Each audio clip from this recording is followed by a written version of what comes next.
The intuitive allure of individual prowess often overshadows the profound impact of collective intelligence, a principle strikingly illustrated through the study of ant colonies.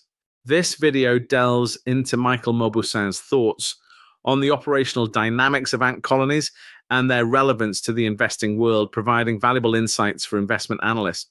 We've always been big fans of Michael's work here at theinvestmentanalyst.com. As Stanford biologist Deborah Gordon highlighted, ant colonies epitomize the essence of swarm intelligence.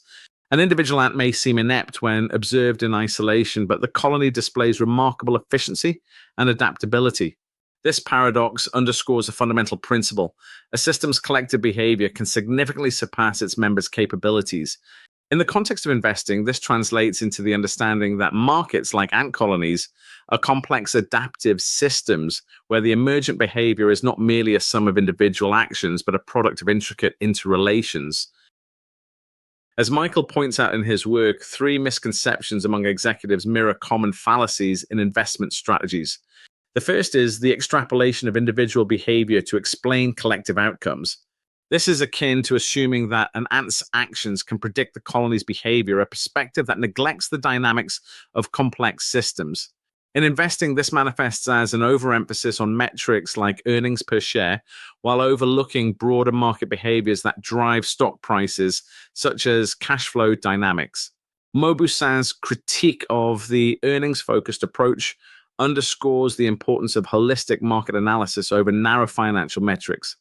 The second misconception involves underestimating the systemic impact of changes in individual components.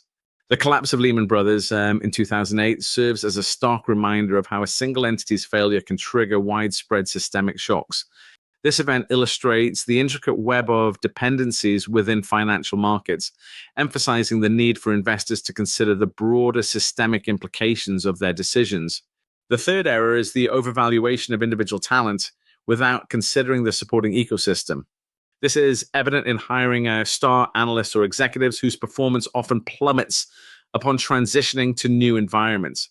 This phenomenon mirrors the failure to acknowledge the systemic factors contributing to individual success within markets and corporations.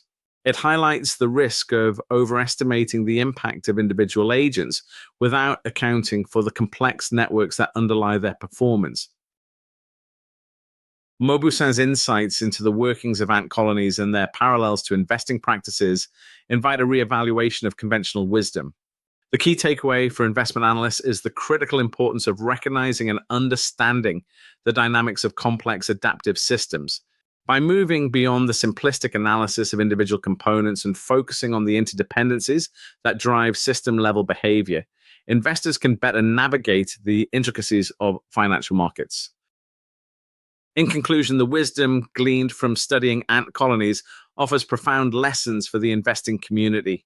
Maubussin's critique of common managerial and investment fallacies provides a roadmap for adopting a more nuanced, system-oriented approach to investing.